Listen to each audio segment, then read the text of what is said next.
ಸಾಮಾನ್ಯವಾಗಿ ನಮ್ಮ ಎಲ್ಲಾರ ಮನೆಯಲ್ಲೂ ಸಹ ವಾಟರ್ ಫಿಲ್ಟರ್ ಇರುತ್ತೆ. ಆ ವಾಟರ್ ಫಿಲ್ಟರ್ ಯಾವ ತರ ಕೆಲಸ ಮಾಡುತ್ತೆ ಅಂದ್ರೆ ನಮಗೆ ಕುಡಿಯೋದಕ್ಕೆ ಬೇಕಾಗಿರುವಂತ ಯೋಗ್ಯತೆ ಆಗಿರುವಂತಹ ನೀರನ್ನ ಸಪ್ಲೈ ಮಾಡುತ್ತೆ. ಅದರಲ್ಲಿ ಬೇಡದಿರುವಂತದೆಲ್ಲ ಕೆಟ್ಟದೆಲ್ಲ ಆ ಒಂದು ಫಿಲ್ಟರ್ ಅಲ್ಲಿ ಸೇರ್ಕೊಳ್ಳುತ್ತೆ. ಆ ಫಿಲ್ಟರ್ನ ಪ್ರತಿ 6 ತಿಂಗಳಿಗೋ ಅಥವಾ 1 ವರ್ಷಕ್ಕೋ ಅಥವಾ 2 ವರ್ಷಕ್ಕೋ ಒಂದ್ಸತಿ ಬದಲಾಯಿಸಬೇಕು ಅಂತ ಕಂಪನಿ ರೂಲ್ ಮಾಡಿದ್ದಾರೆ. ಸೇಮ್ ಕಾನ್ಸೆಪ್ಟ್, ಸೇಮ್ ಅದೇ ಯಾವ ರೀತಿ ಹೇಳಿದಾರೋ ಅದೇ ರೀತಿ ನಮ್ಮ ಮನಸ್ಸು ಸಹ, ನಮ್ಮ ಸಬ್ ಕಾನ್ಶಿಯಸ್ ಸಹ ಅದೇ ತರ ಕೆಲಸ ಮಾಡುತ್ತೆ.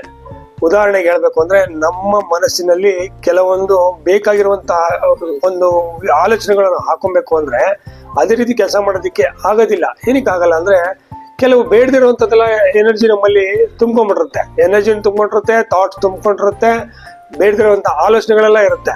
ಅದನ್ನೆಲ್ಲ ತೆಗಿಬೇಕು. ತೆಗೆದಾಗ ಹೊಸದ್ ಹಾಕೋದಕ್ಕಾಗತ್ತೆ. ಯಾವ ರೀತಿ ತೆಗಿಬೇಕು? ಆ ತೆಗಿಯುವಂತ ವಿಚಾರ ನಮ್ಮ ಸಬ್ ಕಾನ್ಶಿಯಸ್ ಅಲ್ಲಿ ಉಳ್ಕೊಂಡಿದೆ.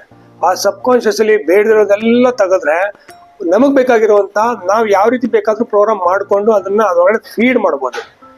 ಈ ಒಂದು ವಿಚಾರ ನಿಮ್ಗೆ ಗಮನಕ್ಕೆ ತರಬೇಕು ಅಂತ ನನ್ನ ಮನಸ್ಸಲ್ಲಿ ಇತ್ತು, ಹಾಗಾಗಿ ನಿಮ್ ಗಮನಕ್ಕೆ ತಂದಿದ್ದೀನಿ. ಯಾರಾದ್ರೂ ನಿಮ್ಮಲ್ಲಿ ಈ ತರ ತೊಂದರೆಗಳಲ್ಲಿ ಸಿಗಾಕೊಂಡಿದ್ರೆ, ಬೇಡದಿರುವಂತ ಆಲೋಚನೆಗಳಲ್ಲಿ ಇದ್ರೆ, ಬೇಡದಿರುವಂತ ಯೋಚನೆಗಳಲ್ಲಿದ್ರೆ ದಯವಿಟ್ಟು ನನಗೆ ಸಂಪರ್ಕಿಸಿ. ನಿಮಗೆ ಈ ಒಳ್ಳೆ ಪ್ರೋಗ್ರಾಮ್ ಹಿಪ್ನೋಸಿಸ್ ಇಂದ ಮಾಡೋದಕ್ಕೆ ಸಾಧ್ಯವಾಗುತ್ತೆ. ನನ್ನ ಕಾಂಟ್ಯಾಕ್ಟ್ ಹೀಲಿಯೋಸ್ ಮೀಟ್ ಅಲ್ಲಿ ಸಿಗುತ್ತೆ.